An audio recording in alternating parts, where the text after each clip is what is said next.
came here at 9 a.m. to learn about rewiring your brain. Surprise, we get to do that today. Please, come in. Thank you for showing up so early for this. This is the topic I have for you today. I'm sure plenty of you are familiar with it, but I'm going to assume absolutely nothing. So, when I discovered that this was something I was experiencing, I, like a good scientist, looked up all the research papers and did a lot of research myself on top of it. So what you're going to learn is a little bit about my story, whether or not you might have this, and then what you can do about it, and if it's not you that has it, someone on your team, how you can help them. Does that sound like a deal? Great. Well, before we get started, let me tell you a little bit about myself. My name's Heather Downing, and I have been coding for over a decade now. I'm pretty focused in .NET and mobile, lots of voice applications. I've done APIs, identity. I throw everything into the salad.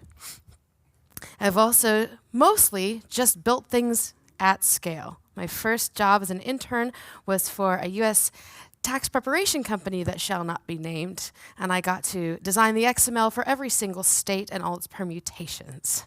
Very fun. I also obviously like to speak, and I have a failed startup in my past if you ever want to talk to me about that. I also have competed as a horseback archer for years, although never as good as those folks in Hungary, but I'm going to try my best. I've done that for years. I've also recorded 3 albums that are not in English, that are in fact Tolkien Quenya Elvish. I finally scrubbed them from Spotify so that was not the first thing that came up during my job interviews when they Googled me. And instead, now my LinkedIn profile comes up, which is good. I'm also a semi-professional photographer. I used to get paid for it, don't do it anymore. So instead, now, I'm just the selfie person.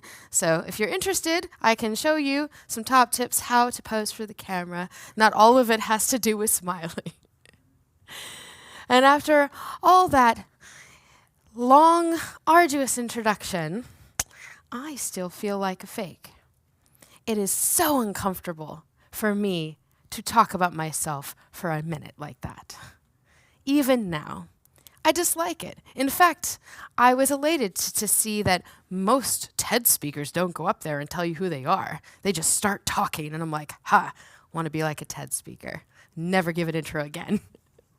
But then I found that I had to start doing it for that job interview, or anytime I needed to write a new bio because I was going to be a speaker at an event. And I was so uncomfortable that I paid somebody to write it for me because I just couldn't do it. And they never got everything out because I couldn't even finish the Zoom call with them. They're like, so what else have you done? I'm like, coding. Yeah, can you be more specific? How specific would you like? Like, I can go real deep in there. And it took so long to pull it out of me. I'd actually had somebody point out that possibly I could have a problem. Why is that? Now, that is a particular word that evokes an emotion, fake. Fake usually means somebody who is purposefully trying to deceive you.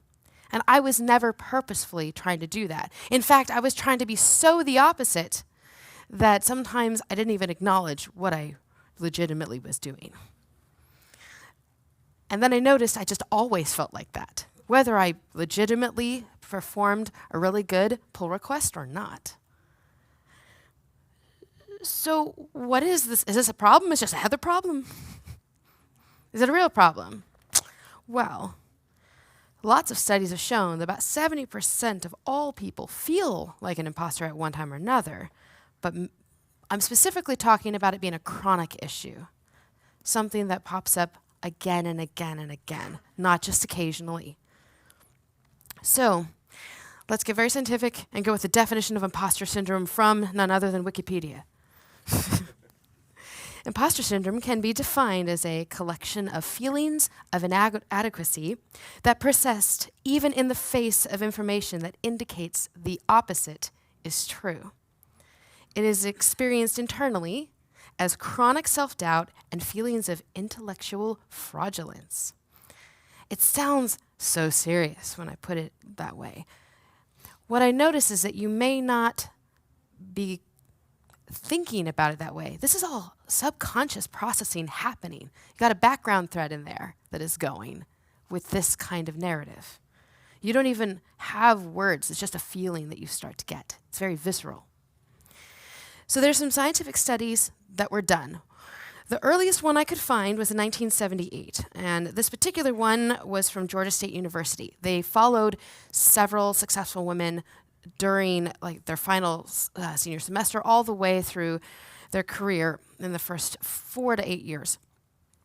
And their discovery was that women who, despite outstanding academic and professional achievements, persisted in believing that they are really not that bright and it has fooled people who think otherwise. Now this is starting to sound familiar to me. Because for imposters, success does not mean happiness. Imposters often feel fear and stress, self-doubt, and uncomfortable with their achievements, especially if it's pointed out. Imposter fears will interfere with a person's ability to accept and enjoy their abilities and achievements and will have a negative impact on their psychological well-being. This is not just humility that we're talking about. When facing an achievement-related task, imposters often experience uncontrollable anxiety due to their fear of failure. And burnout, emotional exhaustion, loss of intrinsic motivation, poor achievement, including guilt and shame about that success, are reinforced by repetitions of this imposter cycle. When I think of a cycle, I think about a wheel, something that continues to go. And just for you all, I broke out my expert drawing skills and drew you one. I'm going to tell you a fake story just so we can all follow this. Start off with something that you were told that you needed to do. It isn't an option for you to say no. You have 2 weeks to do it. For me, it would be build something in Node. I don't do Node. Good for all those of you who do. And as you have 2 weeks to build a Node API and have this thing served up, great. I've never done JavaScript before in my life, so how do I feel about this? Well, I will probably just start to worry about it. Even if I've told them that I've never done this language before, I'm a senior developer. I'm an architect. I can figure it out. Language is not the important part, right? So I sit here and get concerned about it almost immediately while the task is being assigned. So one of two things happen, and it happens to almost every programmer who goes through this. You either obsess 25 hours a day and over-prepare to the point where you have even researched the darn history of JavaScript so that you know everything about it, and then crank this thing out. Or you are so terrified that you don't even want to get out of bed and even face trying to go down that rabbit hole to get the answers that you need to build this API. Regardless of which one you go down, let's say that you succeeded. You served it up in 2 weeks. And in fact, because you were so transparent about the fact that you didn't know JavaScript at the time, they are very impressed and say, wow, this is awesome. Great job. So that feeling of relief that you have is very minute, probably just when you first deliver it. And when you get those accolades, that positive feedback, the first thing you will do is discount it. And depending on how you approach the problem, you will attribute it to one of those two things.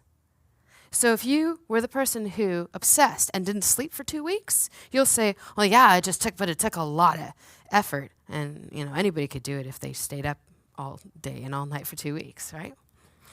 Or if you procrastinated, but you read the docs and they were really clear, and then you managed to crank something out in a few days, you'll say, I got really lucky because the docs are really clear. So when you discount that, the immediate thing that happens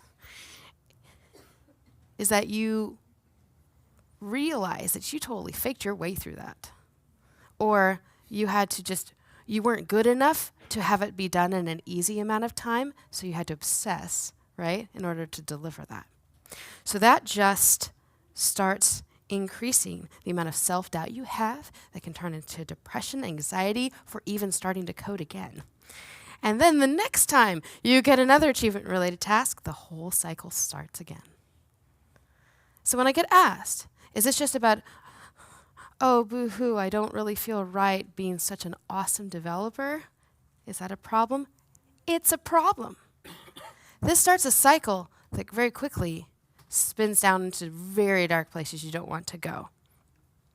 Because to someone who has all the confidence in the world, it's very easy to dismiss this as ridiculous. In fact, nobody wanted to talk about this several years ago when I brought it up. They said, it just sounds to me like you have a confidence issue. What does that mean? Is this a medical problem? Is this a mental problem? The only thing I knew for sure is that the intelligent people in the room are usually full of doubt.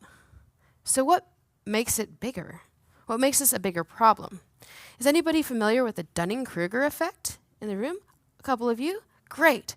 When I give this talk to kids in high school, I say, a good example of somebody who is way on the scale of the Dunning-Kruger effect is Gaston from Beauty and the Beast. He thinks very well of himself, even sings about himself. And we all know that architect who knows everything more than you. You know? That's like the other side of it, where they believe that they're amazing and they actually don't really produce much. Right? That's the other side of this. The ones on the other scale are the ones that are producing and believe that they're not really good at all. You got to be somewhere in the middle. That's the healthy zone to stay in. So I know now you're thinking, am I an imposter? You might answer that question very quickly. But we'll go through a couple of things first.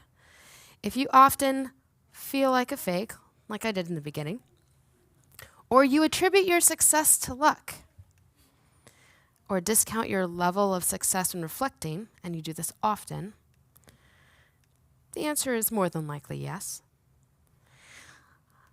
Alternatively, Claire Joseph says, managers should watch for signs that trigger imposter syndrome and that could become an issue in your team. So here are the indicators. Somebody who's a total perfectionist, has some aspects of paralysis when it comes to decision making or committing to a project, when they are overly people-pleasing, and if they tend to have bouts of procrastination, regardless of what they actually turn in the end. These are clear triggers and indicators that the person could be experiencing this. Not for sure, but pretty close. So who is affected by this? Now, this turned into something where I went down a little bit of a YouTube rabbit hole.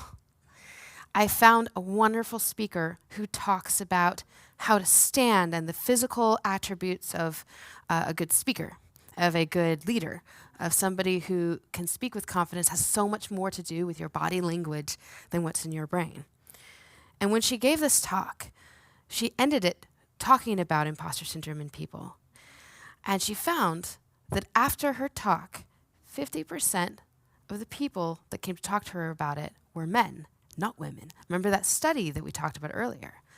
It isn't really surprising to me in this industry because you are the majority, right? Most of us are male currently in the programming industry. And so I would say that's a much higher percentage than even what Amy Cuddy experienced. Most people can get this regardless of gender or identity or background. So I wanted to find more like icons of this. Are there more important and known people that have experienced this? And there were definitely some credible figures along the way that I stumbled upon. Like Dr. Margaret Chan. She is the World Health Organization leader and had been for many years. And yet, she thinks that there's so much she doesn't know. She's more aware of all the things she doesn't know because she is so bright that it terrifies her to not have all those answers. Or even Albert Einstein. I love this quote. The exaggerated esteem in which my life work is held make me very ill at ease. I feel compelled to think of myself as an involuntary swindler. There are definitely other celebrities, and not just those credible ones. One of my favorite comedians kept thinking that the no talent police is going to come and arrest him anytime. Or Ricky Gervais. The best advice I've ever received is no one else knows what they're doing either. It's great. I still doubt myself every single day. What people believe is my self-confidence is actually my reaction to fear. What Will Smith is referring to here is how he was when he was first on the set of The Fresh Prince of Bel-Air. He was so nervous all the time because here he was getting thrown into a show where the success kind of depended on his performance, right? Everyone from the people who are the caterers to the lighting crew to his fellow actors. And so he was always so nervous and jittery that he would go around the set playing pranks on everyone, like from painting door handles to, putting things on cushions just because he had to get it out. And people thought that, oh, he's just such a confident comedian, he can just go around and punk everybody. But it's just the way he was dealing with all of his fear. There's also some authors that I rather like that apparently also have something to say about this. Stephen Pressfield wrote a great book called The War of Art. And because we are programmers and we are both left and right-brained, we are creative. And this is a great way to talk about how to deal with writer's block, whether it's a code block or it's a content block you're writing on a website. If you find yourself asking yourself and your friends, am I really a writer or a programmer? Am I really an artist? Chances are that you are. The counterfeit innovator is wildly self-confident, and the real one is scared to death. Because the first problem of any kind of even limited success is the unshakable conviction that you're getting away with something, and that at any moment now, they will discover you. As I started my speaking career, I felt this acutely. Who am I to get up here and to talk to you? I'm not a psychologist.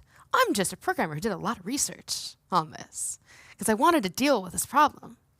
Who am I to teach a workshop to you on how to do something in code? I'm not the person who wrote that whole compiler. I'm not the person who wrote the framework. What makes me credible to get up and talk to you? Well, I went through it. I built something, and I have something to say about it. That's it. That's what makes you credible. Maya Angelou has written 11 books, and each time she thinks they're going to find her out. I can't think of any author that I think is more worthy of accolades than her. So these are fairly well-known icons around the world, but what about people in our industry?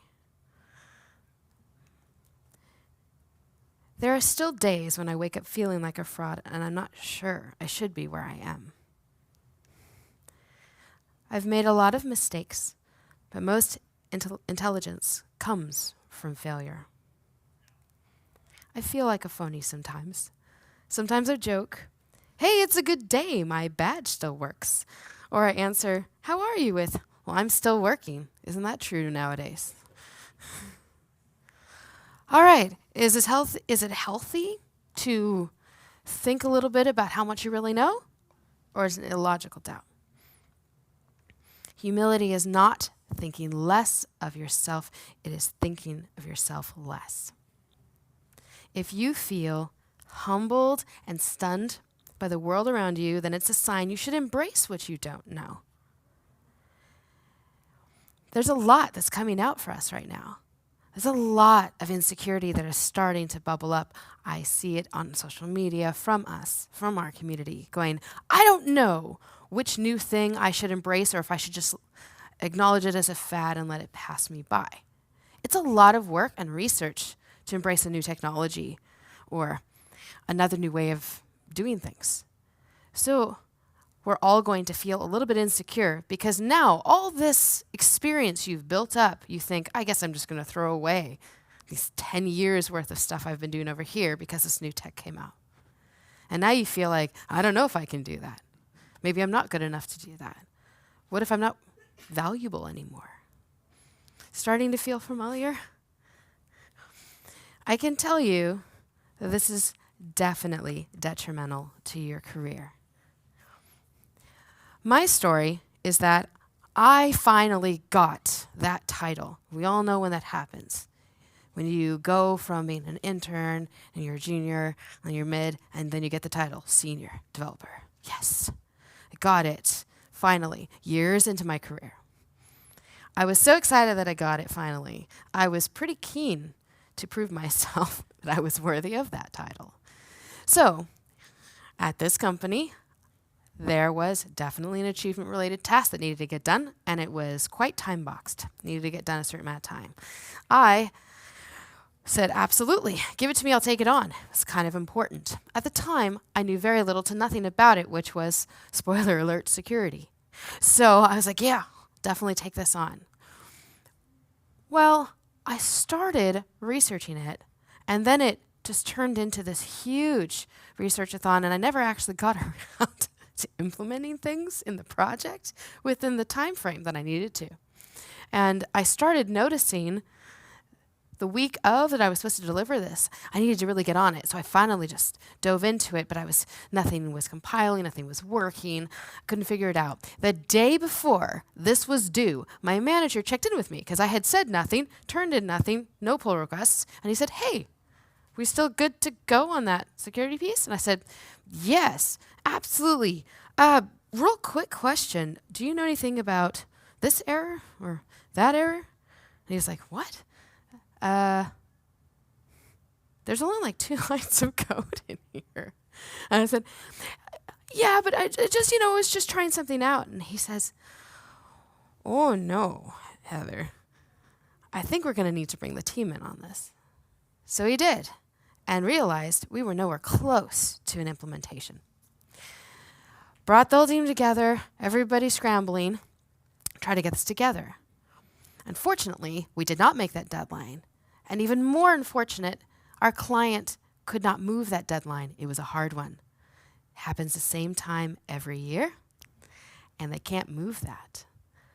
So we missed that deadline, and therefore the client didn't get anything delivered that they requested that was crucial by that deadline. So I got fired.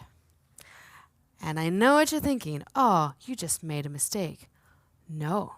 What I did is I failed to communicate how I was feeling or like throughout any of the process to even ask for help because I needed to prove my worth. I have built a lot of things up until that point, but that just wasn't in my wheelhouse, and I wanted to prove it.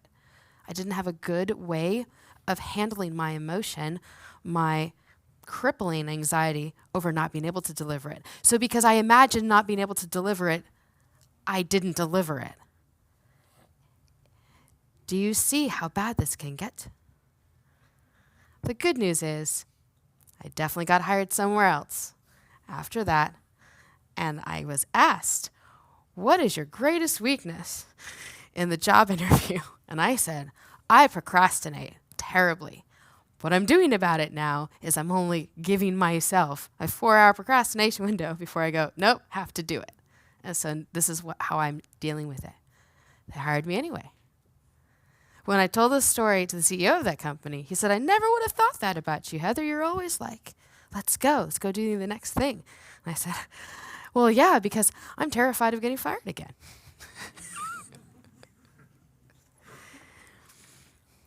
Remember, I didn't just hurt myself and my career at that time. I hurt everybody else on the team. They didn't get their bonuses that year because we didn't turn in that project. They didn't get paid by the client. It was all a snowball effect, and I felt horrible. And if I had known before then that all that even more pressure was on me, I would have even been more debilitated about even taking that on. See? This is a problem. It's not just, oh, I'm not confident. It's that you can get terribly anxious, and you can talk yourself out of succeeding at the very thing that you've done before, as in you've coded before, you've delivered something before, you've had success before. Why now? Why talk yourself out of a good trajectory? Because fear can utterly dominate our behavior. It stops us thinking, helping, learning, discovering, and sharing the things we need in abundance. Fear is the mind killer. I'd like to address this statement. I don't really like it.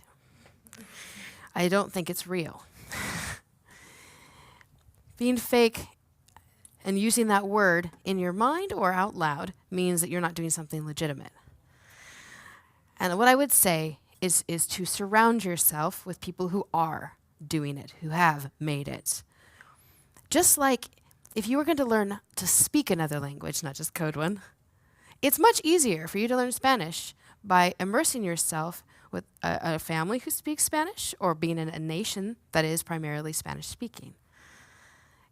Then you will naturally and subconsciously start to learn how to hear and say things much faster than you would if you were just studying on your own. And that's the way I choose to interpret it. Fake it till you make it isn't really, you're faking it. I think you fake it until you become it. You're not just pretending until they believe that you are something you're not. You are pretending and you're doing the motions until you can actually do the motions. You become it. You don't just make it. Because every one of us are in various stages of not knowing what we are doing about something. So I choose to convert my curiosity into confidence.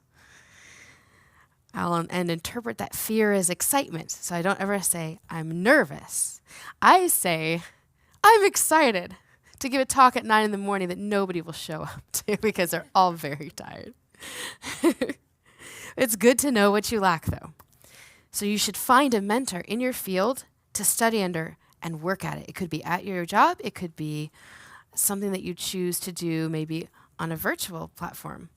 Speak confidently that you don't know yet, but you will. That's a better way to answer the question. I should have done that. I should have said, I don't know security yet, but I will. Another spoiler, I went on to work in the security field for 4 years. So it is possible to become it. Don't compare yourself to other people. Have to put it in there. I know it's cliche, but I got to put it in. And by being able to identify these imposter feelings and recognizing them for what they are, I've been able to know that they are just feelings and not facts. If you have a chance, you should look up Miriam Pasha's TED Talk. It's excellent on her experience with imposter syndrome, probably the best one and the most genuine I have ever come across. The story that you are telling yourself about your competence or incompetence, it's all completely invented in your mind. Or put another way, whether you think you can or you think you can't, you are right. That's what happened to me. So I decided, is this the end of my career? Or am I just going to be like, I just can't code. I just can't do it. I can't handle deadlines. Or can I start rewiring my brain to get all of that out of the way? Tech is hard enough. Let's just focus on that. We don't need all of this background noise. So what I decided to do on my own was to study other people who don't have this issue. I'd like to remind you that this is not a mental illness. This is a state of mind. Okay? This is something you can change. It may peak up because of other mental illnesses may bring it back, but this is a state of mind that you can change. So, what about those people that don't have this state of mind? I want to know who they are. And I found some. I worked with several, and they agreed to interview with me, so I asked them some questions, and I'm going to give you their answers, because their answers are more interesting than mine. do you approach having to deliver something that you've never done before? Karen is a business analyst, and she suggests to get with somebody who does know whether they're in your company or not. You don't have to violate an NDA, just talk in generics about it. Collaborate with others for known stumbling blocks and be honest about what value you can provide immediately and eventually. Brad is a project manager, and so he always tries to ask for appropriate discovery times and estimates. So emphasize parts you know and be political about parts you don't. What he means by that is, yes, you can say you're not really sure, but you will give you a day and you can give a better estimate, because that should give you enough time to at least look it up. You're never going to know until you start coding, though, right? You're never really going to know, and then anything you told them it was going to take that and double it. If you deliver it faster, you look like a superhero. Heather is the lead of all SEO at the company I worked for before. And she suggests to be transparent so you don't offer to hit a bar you can't reach quickly. And I should have taken that advice. Tap other resources that do know how. And being diligent goes a long way. Preston is head of QA. And he suggests to not make commitments that set yourself up for failure. Take stock of your existing strengths and weaknesses to see if they apply in that situation. Great. So what was your most memorable mistake that led to growth? Do you even make mistakes? You guys all seem so confident. Right? Karen released a bug into production and didn't catch it. Brad accidentally deleted years' worth of database records. Heather thought she could do everything on a project herself and failed. Man, these Heathers have issues with that. Preston's was harder. Not paying attention to signs of an unrecoverable situation got him burned, and that was just reading the rest of his team and whether or not they were ready for what the client was asking for.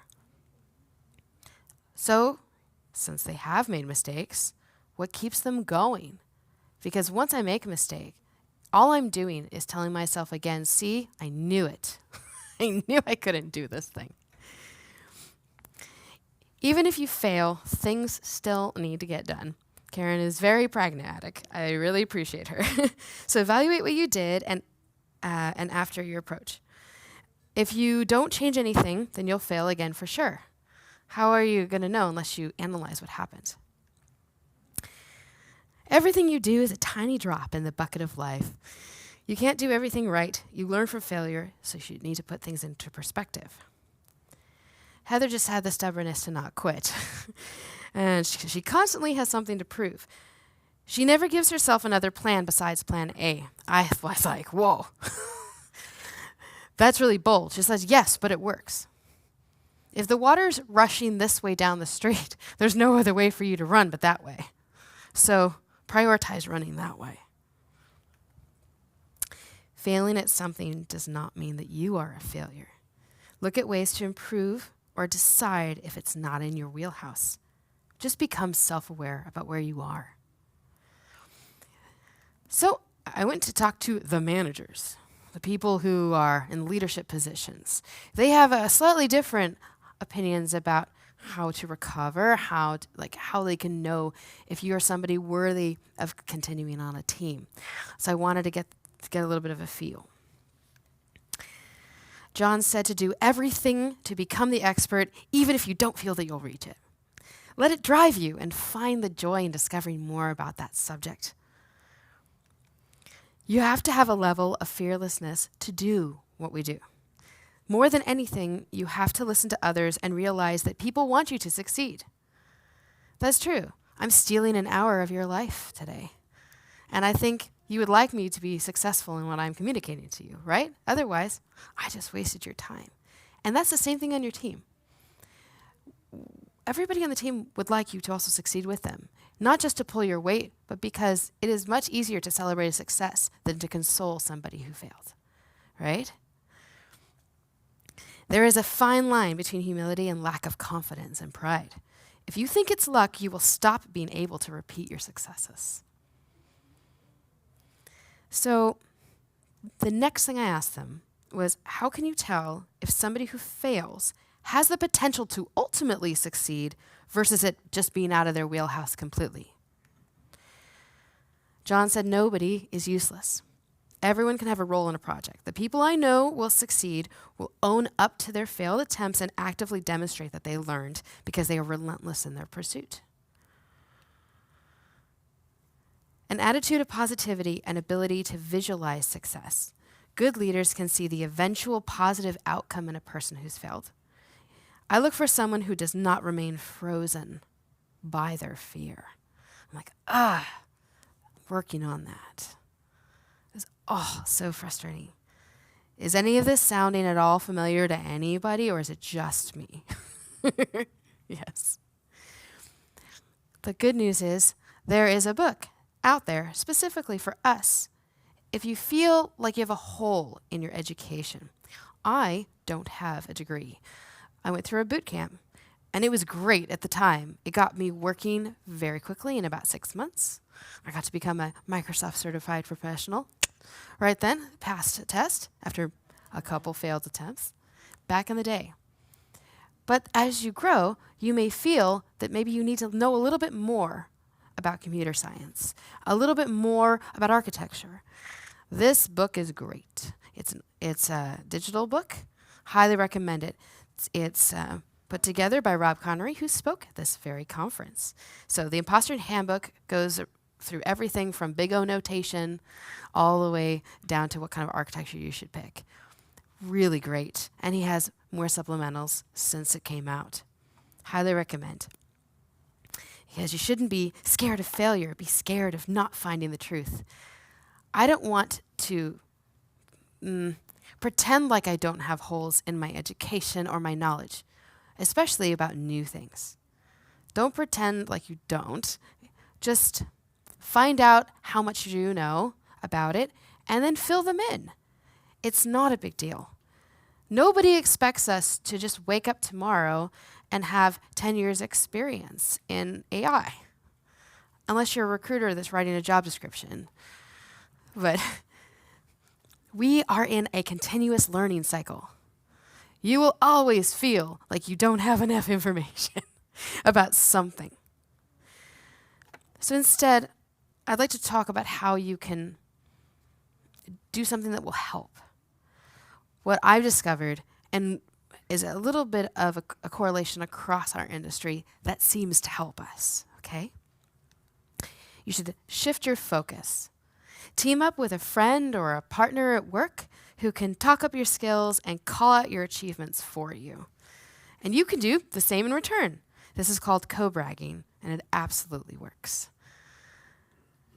It kind of just needs to start with you, though. You have to give the encouragement first to somebody. It doesn't need to be made up. I know sometimes you work with somebody where it's really hard to compliment them. But you could say something like, wow, you definitely turned in that pull request really fast. That's a compliment. Or, I really like the way that you wrote that code without any comments. It was great. They don't even have to be looking for any sort of feedback. Just give it. Then you'll notice that you'll start getting encouragement in return, and then this whole thing starts repeating. This is not for your conscious mind. This is for your subconscious. Because if someone else is saying it to you, after you're also giving it, it will start to feel more comfortable subconsciously to you that you are doing things right, that you are succeeding. And it's okay to acknowledge that you are. You don't have to be really bold about it. You just need to accept it. The best piece of feedback I ever got was, Heather, can you please just say thank you when I give you a compliment? You don't have to deny it, because then it makes me feel like I have to work harder to convince you. That's more work for them. Just accept the compliment and move on. But me saying thank you made me feel like I agreed with them about what they said, and I didn't really. But subconsciously, it starts to override that maybe I did a little bit of a good thing. Maybe it's a little bit okay. I don't think I would be doing as many conferences as I've done in my life if I was truly awful at this. Could I improve? Absolutely. But we have a way of weeding out people who aren't good and don't want to be here. I want to be here. And so I guess I can accept the compliment that I had a good talk. Great. I guess I can accept the compliment that I did indeed turn in that pull request and it worked. You need to be kind to yourself. Technology world is hard on people, and luck only gets you so far. You were the one that acted on the opportunities that you were presented. Yeah? You're not an imposter for trying something that might not work. You are a hero. Because heroes do things in the absence of courage. They try, and it's okay if there's a failure that comes out of that. If you try something and it doesn't work, that doesn't mean that, yes, the little devil on your shoulder that's been telling you that you are not really a good programmer is going to just tell you, see, I told you. But that's not true. Even though we've read all these stories about how this didn't work, that didn't work, and then eventually it worked, why doesn't that feel like it happens to you? Why can't I just say, yes, finally it worked? I remember the very first time that I got a piece of code to compile and run. And I felt like a freaking wizard. It was awesome. It was a Magic 8-ball console app. Loved it. Still have that to this day. Because I definitely did not get it to run the first time or the second time or like the 10th time. I had to ask for help. Wasn't sure how to do it. But then when I got it, I got it. And somewhere along the way, I started comparing myself to how fast other people were getting their code to start to compile and run. And I lost that joy of finally getting my own to run. I started benchmarking myself as how fast can I code. There's a famous scene in The Social Network where it's a bunch of interns that are all coding really fast and they have to take a shot. And then every time the alarm goes off, they have to take a shot and see whoever's the fastest programmer gets the job at Facebook. And I'm like, I definitely would not have been that person. I was too slow because I started doing this at age 26. I have not been doing this since I was a kid. And my adult brain had to learn things a little slower. But once I got it, I got it. And I loved it. And yet, this feeling robs you of joy. Don't let it do that. There's a lot of things externally that can rob you of joy. Don't let yourself be one of them. Just to wrap up the solution, again, discover how to be self-aware and recognize these emotions. I know, it's touchy-feely, but you've got to do it. If you don't know where you are with yourself, you don't know where you are in the grand scheme of your career, what are you doing? You can't really judge yourself fairly until you become self-aware. So please prioritize that in your everyday life. Update your view of failure as an intense growth opportunity. I definitely have had those fairly recently, too. This is an intense growth opportunity for me to look back on, talk about later. Fake it until you become it, and then pay it forward with that cycle, remember? That co-bragging cycle. In fact, I feel much better complimenting someone else on their code than I do talking about how excited I was that mine ran. So just start it, and you'll notice that people will just unconsciously start to do it. This is a great way to turn around a really toxic team environment that you don't have control of. If you are not the manager, you can make these changes from the bottom. If you just start complimenting people every day, something small, it will start to change. Sometimes slower than others, but it will start to change it. And for those who are managers, leaders, this is for you. You need to create psychologically safe environments at work, like encouraging open conversations. That would be good. Normalize sharing what people are doing. Encourage celebrating those wins and successes.